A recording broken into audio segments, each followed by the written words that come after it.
Periods के दौरान बच्चेदानी सिकुड़ती है। सिकुड़ने से एक हार्मोन प्रोस्टाग्लैंडिन रिलीज होता है जो कि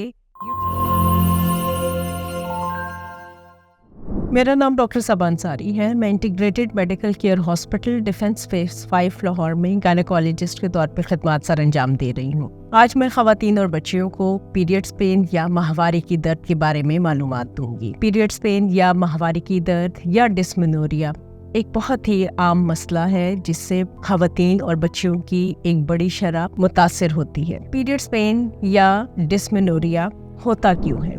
पीरियड्स के दौरान बच्चेदानी सिकुड़ती है। सिकुड़ने से एक हार्मोन प्रोस्टाग्लैंडिन रिलीज होता है जो कि यूट्रस की तरफ, बच्चेदानी की तरफ खून के दबाव को रोकता है और वो डिस्मेनोरिया या पीरियड्स पेन की सूरत में जाहिर होता है। मुख्तलिफ ख़वातीन और बच्चियों में इसकी शिद्दत मुख्तलिफ हो सकती है।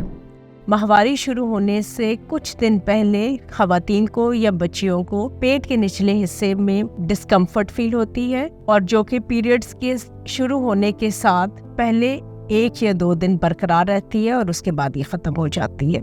दूसरी किस्म में इसका ताल्लुक यूट्रस में मौजूद फाइब्रॉइड्स, एंडोमेट्रियोसिस या फिर ओवेरियन सिस्ट से भी हो सकता है। अगर माहवारी की दर्द की शिद्दत में इजाफा हो रहा है या इसकी किस्म बदल रही है, माहवारी की दर्द के साथ साथ पीरियड्स में खून का बहाव तेज हो रहा है, इसके साथ हेडेक, सर की दर्द, मतली, उल्टी की शिकायत हो रही है, चक्कर आ रहे हैं, तो आपको फौरन डॉक्टर से रुजू करना चाहिए ताकि अल्ट्रासाउंड करा के इससे जुड़े हुए दूसरे मसाइल का भी तशखीस किया जा सके। इसका इलाज कैसे मुमकिन है? इसके इलाज को हम मुख्तलिफ तरीक़ों से करते हैं।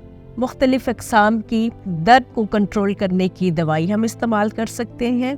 कुछ ख़वातीन या बच्चियों में उसके साथ हार्मोनल कॉन्ट्रासेप्टिव देकर भी पीरियड्स की दर्द को या माहवारी की दर्द को ख़त्म किया जा सकता है। बाकायदगी से वर्जिश करने से भी माहवारी की दर्द की शिद्दत में कमी हो सकती है। अपने ग़िज़ा में, अपनी रोज़मर्रा की ज़िंदगी में कुछ बुनियादी तब्दीलियाँ लाकर भी आप पीरियड्स की पेन को ख़त्म कर सकते हैं।